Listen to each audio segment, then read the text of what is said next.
Olá, meu nome é Ricardo Normando e esse vídeo é parte de uma aula, né, sobre teoria das inteligências múltiplas. Eu venho colocando nas redes sociais alguns aspectos sobre inteligências múltiplas e aí acabaram me solicitando que uma dessas aulas fosse publicada, né?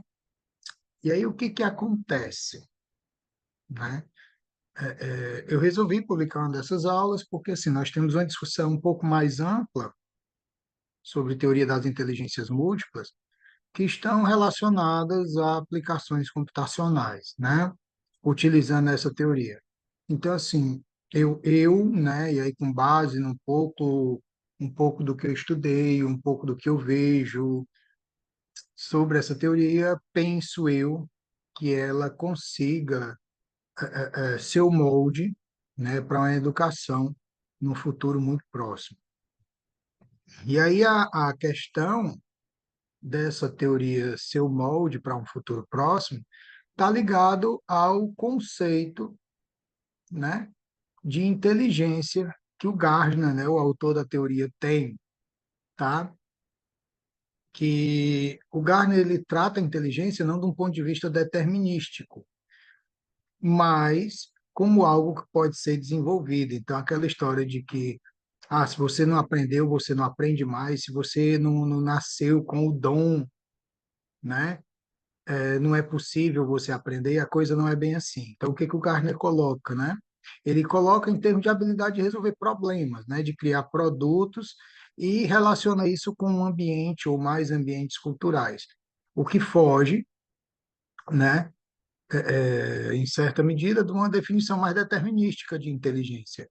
Então, o que é interessante na teoria do Gardner, né, é que nós podemos desenvolver, né, as nossas inteligências. E aí nós acabamos, por ocasião do mestrado, né, eu fiz um trabalho que ficou publicado, né, na minha dissertação, onde a gente trata esse aspecto do desenvolvimento e da identificação de inteligências, como a gente vai ver mais à frente. Então, a inteligência ela vai muito além do QI, né? A ideia do QI é interessante, foi uma teoria que predominou aí por muitos anos, mas, né, o QI ele está relacionado apenas a isso aqui, no quociente de inteligência, e ele leva em conta, né, apenas questões mais de natureza linguística e matemática, tá? Então, a gente tem uma proposta com o Gardner de ampliar esse conceito de inteligência, certo? Que vai muito além do português e da matemática. Eles são importantes, claro, mas eles não são, né, as únicas maneiras de você determinar a inteligência de alguém. Então, o Gardner, inicialmente, no Estruturas da Mente, né, que é o primeiro livro sobre a teoria, ele fala em sete inteligências, tá? E aí depois é tratado um oitavo. Existem conceitos, existem formas de definir inteligências, de conceber essas inteligências. Isso é assunto para um outro momento, para uma outra aula, tá? E ele separa inicialmente em sete, depois em oito inteligências. Então, essas são as duas iniciais que nós vamos tratar. Linguística e lógico-matemática são as que eu trato de forma mais específica na minha dissertação, tá? Que é onde eu sou físico, né? Então, uma das grandes perguntas que nós nos fizemos foi o que que é necessário para aprender física? Por que que alguns aprendem mais e outros menos? Então, uma das respostas, né, além de outras, mas uma parte significativa da resposta está aqui nesse slide, tá? Quando eu não uso bem a língua e não tenho um raciocínio lógico matemático minimamente estruturado, eu não tenho como aprender outras coisas, como, por exemplo, física, que depende eminentemente dessas duas inteligências funcionando em conjunto e funcionando muito bem. Então, a gente trata de inteligência linguística como a habilidade de usar e compreender a linguagem de maneira eficaz, né? Você não precisa ser um poeta, você não precisa criar textos literários com a qualidade de um Machado de Assis, poesias como Olavo Bilac, mas você precisa minimamente aprender a ler, compreender, interpretar textos, né, e produzi-los, tá?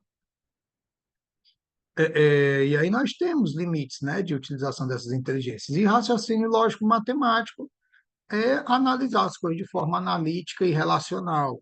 Então, quando você faz o ensino fundamental, quando você passa pelo ensino médio, a intenção não é formar um profissional de engenharia, um, um acadêmico de letras, não, é que você possa ter acesso a esse desenvolvimento, para a partir daí, no nível superior, você ter mais habilidade até de escolher o que que você vai fazer. Essas duas inteligências, elas se relacionam, elas são complementares, já que são duas formas distintas de linguagem, né? Então, existe uma complementaridade entre elas. E essa complementaridade ela é importante, principalmente no que diz respeito, que é a minha área de análise, o processo de aprendizagem. A teoria do Gartner ela tem vários campos, vários espectros de análise, liderança, enfim. Né? Nós estamos analisando mais sobre a ótica da aprendizagem. Outras duas, inteligência espacial, a capacidade de visualizar e manipular objetos no espaço. Então, um arquiteto ele olha para um ambiente, ele já sabe exatamente como fica um ambiente mais confortável, o que colocar ali, as cores. Então, a inteligência espacial ela é muito utilizada, por exemplo, pelos arquitetos, né? Envolvem tarefas, desempenham tarefas que envolvem mapas, gráficos, imagens. Inteligência corporal sinestésica é usar o corpo para resolver problemas, né? Como o caso dos profissionais de educação física, né? Praticantes de artes marciais, né? É coordenar o corpo com excelência, tá? E aí, uma das grandes coisas, interrompendo um pouco essa questão da definição das inteligências, é que o seguinte, voltando lá para o começo, é que o Gardner coloca um ponto que é possível desenvolver na medida das suas necessidades e dos seus interesses.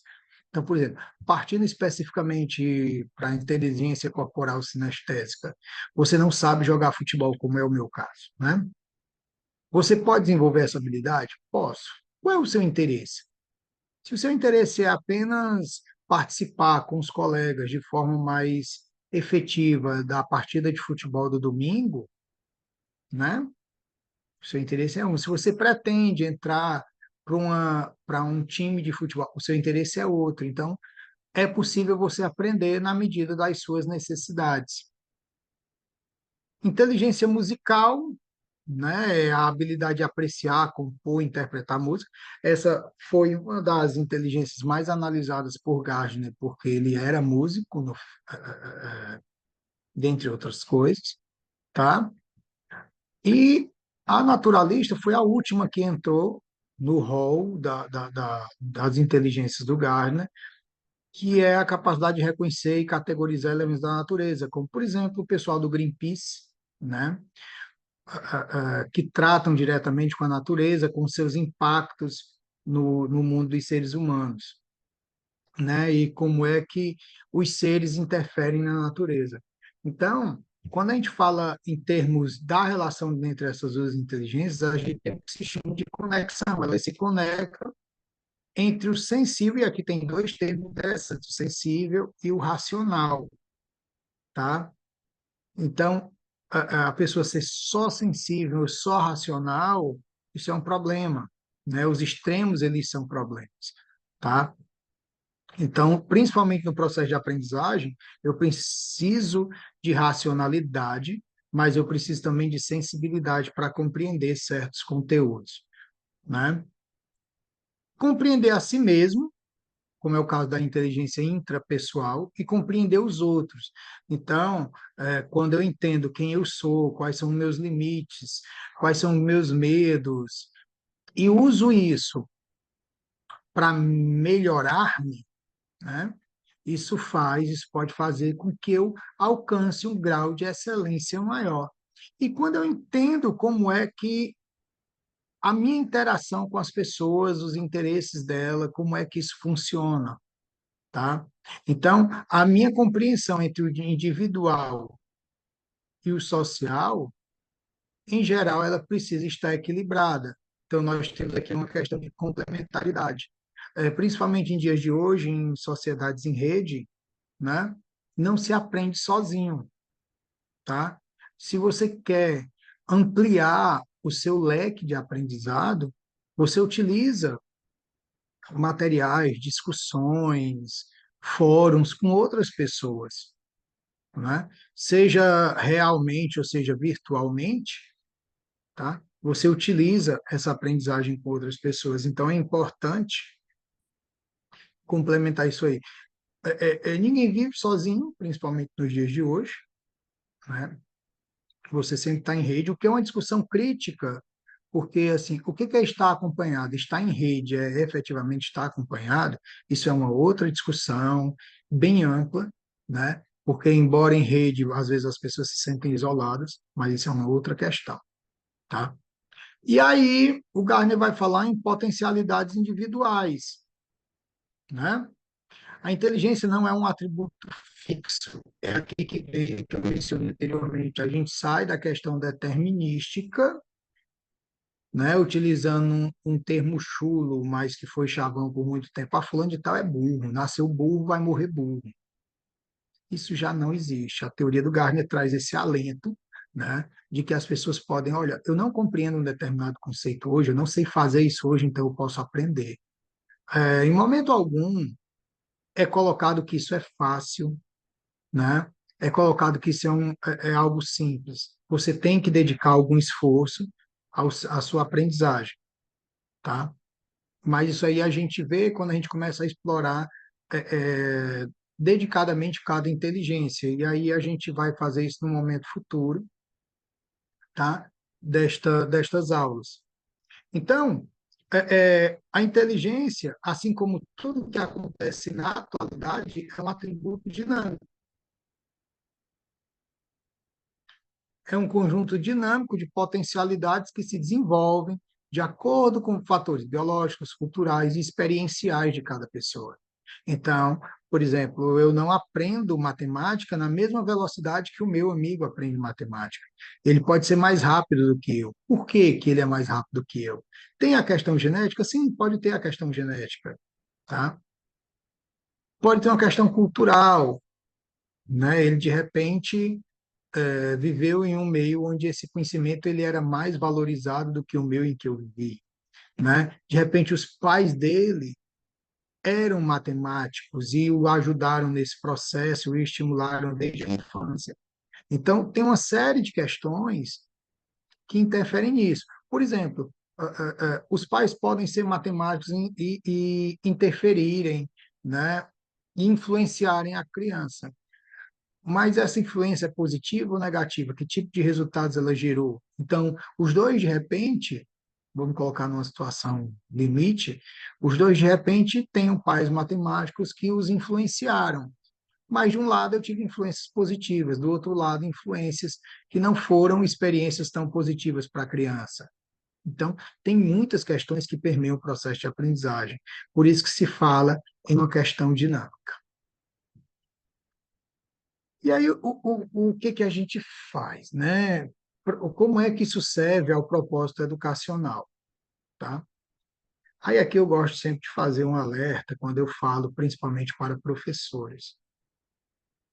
Quando a gente fala de inteligências múltiplas, a intenção é reduzir e tornar o trabalho do professor mais eficiente.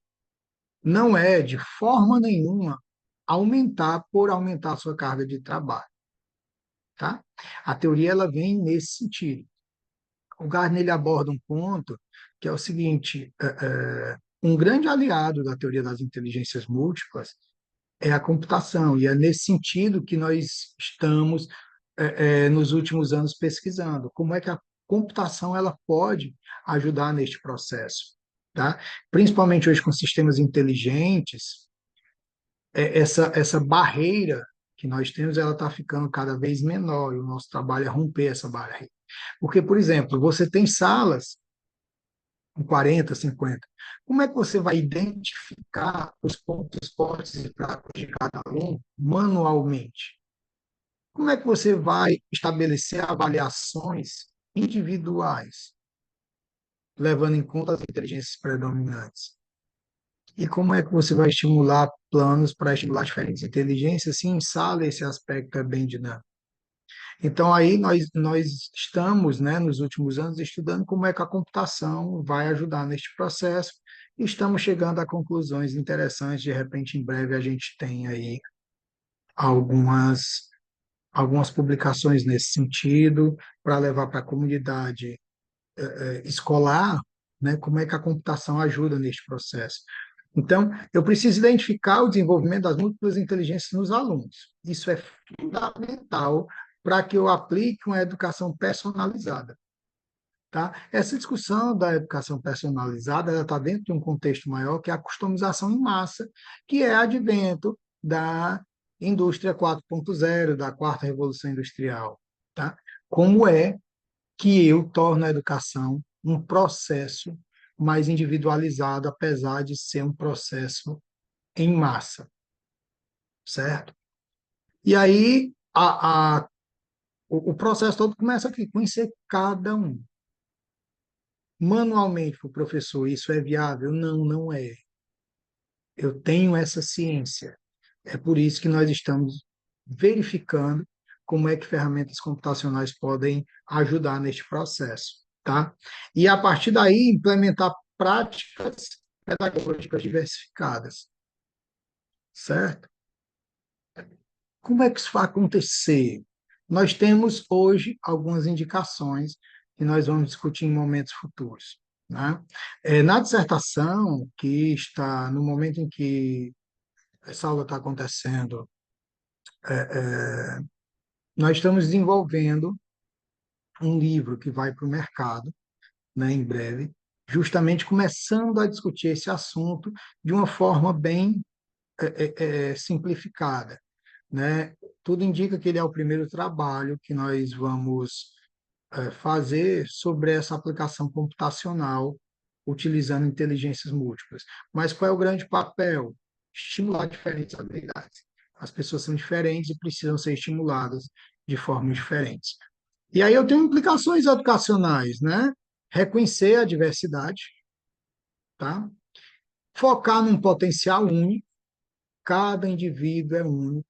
É a questão da customização em massa, que nós já mencionamos, e na educação isso ainda está longe de acontecer, e nós estamos tentando trabalhar sobre este processo. Foco no potencial único gera diretamente metodologias personalizadas e avaliação multidimensional. Esse aqui é um dos maiores problemas que nós estamos enfrentando nessa discussão. É como é que se criam avaliações individualizadas que contemplem muitas inteligências. Porque quando falamos, por exemplo, sei lá, de inteligência corporal sinestésica, né, a utilização do corpo, como é que eu coloco isso dentro de um processo avaliativo, né? Então, assim, tem muitos pontos da teoria que precisam de análise, e aí nós estamos fazendo estudos sistemáticos para entender, né, e até tirar algumas conclusões, principalmente no que diz respeito a esse lado direito aqui, que é a questão das metodologias e da avaliação. Existe uma obra, né, que eu trato na dissertação, que é utilizada como uma das bases, que é a obra do Armstrong, né, que é a identificação de inteligência em sala de aula, né? Depois eu posso disponibilizar essa referência, que como é que eu identifico nas pessoas, como é que eu faço esse diagnóstico de qual a inteligência que é prevalente nessa pessoa, o que eu preciso desenvolver mais, o que eu preciso desenvolver menos. Quando essa pessoa, de repente, decide, opta por escolher uma carreira relacionada a, por exemplo, sei lá, engenharia ou medicina, até que ponto suas inteligências estão adaptadas àquela questão, porque uma coisa é eu achar bonito uma determinada profissão. Outra, bem diferente, é eu querer exercê-la no meu cotidiano. E isso as inteligências acabam dando uma resposta. Aliado ao slide anterior, a questão das metodologias personalizadas, vem esse plano de ação personalizado, criar estratégias personalizadas. Humanamente, para o professor, isso é impossível. Então, quantas salas ele. E aí eu falo isso muito de conhecimento próprio. Eu sou professor de sala de aula, já trabalhei no ensino fundamental, ensino médio, ensino superior, tá? E raramente, isso aconteceu algumas vezes no ensino superior, eu tinha salas com uma quantidade inferior a 10 alunos, o que facilita esse processo todo. Mas numa sala padrão, com 30, 40, 50 alunos, fazer isso manualmente é quase impossível, para não dizer impossível. Daí, mais uma vez, a computação para ajudar neste processo. A partir do plano de ação, criar atividades diversificadas e um acompanhamento contínuo, né? Um acompanhamento contínuo, tá? Esse é o processo, e aí, para esse acompanhamento contínuo, o Gardner propõe, né, ele tem um documento base no livro que ele trata das inteligências múltiplas em si, é o livro subsequente à Estrutura da Mente, Inteligências Múltiplas, tá? Essas referências que eu trato no vídeo, nessa aula eu posso fornecê-la no vídeo, na aula, enfim, eu forneço posteriormente, né? E tem um acompanhamento contínuo desses alunos. Avaliação, acompanhamento são temas muito espinhosos, mas é necessário. E aí entra, de forma mais específica, o papel do professor, identificar, planejar, mediar e avaliar. Aqui é a parte que eu acredito onde nós tenhamos um ganho significativo. O papel do professor, diante da teoria das inteligências múltiplas, ele é menos operacional e mais estratégico. O papel dele é o de orientar, tá? É o de orientar. Nós saímos daquele papel de eu ter que dar a mesma aula para não sei quantos alunos, utilizo um recurso computacional que vai promover uma aprendizagem individualizada, certo? E eu vou acompanhando como os alunos vão desenvolvendo essas atividades e, por conseguinte, suas habilidades. Esse acompanhamento pode ser feito computacionalmente, né? É nisso que a gente vem trabalhando, tá? Ou manualmente. O acompanhamento manual ele acaba sendo um pouco mais simples, certo? Então, a mediação do conhecimento ela passa a ser mais estrutural. Mais uma vez, a intenção aqui não é aumentar a carga de trabalho do professor, é reduzir essa carga de trabalho, né? A educação, notadamente, ela tem uma quantidade de recurso tecnológico que é pouco aplicado. Aí, o porquê, isso são outras discussões, né? Entram discussões políticas, sociais, econômicas, enfim. Não é o objetivo desta aula, a gente pode discutir isso no momento futuro, mas principalmente quando eu falo de iniciativa pública, quando a gente fala de implementação de tecnologia para a educação, a coisa é bem crítica. Mas, enquanto pesquisadores, o nosso papel é tentar mostrar isso, olha, eu posso fazer dentro dessas condições, dentro dessas limitações, mas tendo a tecnologia disponível, eu posso ir até esse ponto e desenvolver as inteligências múltiplas dos alunos, tá? E tornar essa aprendizagem mais efetiva, certo? Aí, o que que eu ganho com isso, né? Eu ganho desenvolvimento, autoconfiança e motivação, aprendizagem significativa e inclusão, aqui é um termo importante, equidade. É tratar todo mundo de forma igual, considerando as suas diferenças. Eu tive uma discussão, né, com uma turma justamente sobre esse tema. A inclusão, ela é um projeto belíssimo, mas que precisa de alguns ajustes, né? Eu falo de inclusão, mas não entro nesse tema de forma muito específica, pelo menos não por enquanto, porque ele requer capacidades que eu reconhecidamente, notadamente, não tenho, né? Então, eu trato, primeiro, de um panorama geral, né? Mais à frente, quando a gente conseguir sistematizar um produto mínimo viável, que diga, olha, está aqui, o professor consegue fazer a partir dessas condições aqui um trabalho de acompanhamento, desenvolver inteligências. Aí a gente entra num trabalho mais específico no ponto de vista da inclusão. Tem pesquisadores trabalhando nesse tema, mas cujas formações têm orientação específica para essa área, que não é o meu caso, muito embora essa possibilidade seja considerada num momento futuro, né? E aí o que que acontece? Nós estamos trabalhando em termos de personalização do ensino, customização em massa, né? Utilizando ferramentas computacionais. Como é que a gente vai divulgar tudo isso? Então, nós temos duas maneiras, né? Em breve será lançado um curso aí bem completo sobre teoria das inteligências múltiplas e será lançado um livro inicial que já está em fase de produção, né? Mas é uma discussão inicial, tá? Então, assim, veja bem, hoje, o que nós temos são várias propostas. O projeto zero do Gartner é uma das propostas, né? Quem tiver interesse, consulta o projeto zero do Gartner, tem muito material lá, né? Mas o nosso interesse aqui, o meu interesse especificamente, é nesse aqui, ferramentas computacionais. É isso que efetivamente vai ajudar o trabalho do professor, tá? Então, nós seguimos o seguinte: se você não tem noção muito aprofundada de teoria das inteligências múltiplas e quer efetivamente contribuir, leia as obras básicas do Gardner, Estruturas da Mente, a teoria das inteligências múltiplas, né? Como a inteligência se desenvolve. Então, assim, tem várias obras dele, né, que a gente pode disponibilizar aí, depois dessa referência, tá?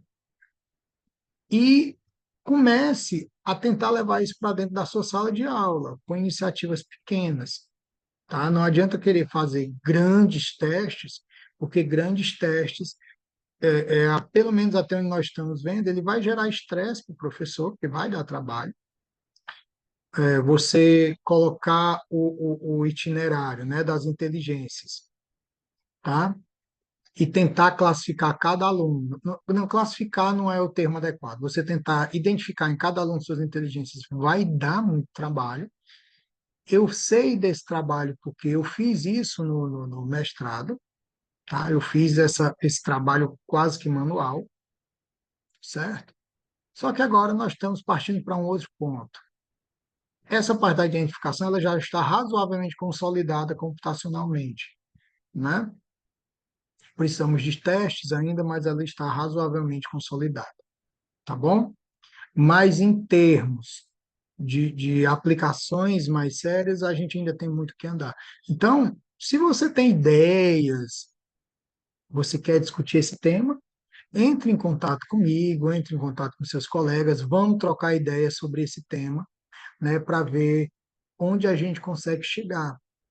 Sempre com esse espírito, como é que eu posso reduzir o trabalho do professor, melhorar a aprendizagem do aluno, né, e tornar a educação um processo mais efetivo. Lembrando que, como professor, eu tenho ciência de um detalhe.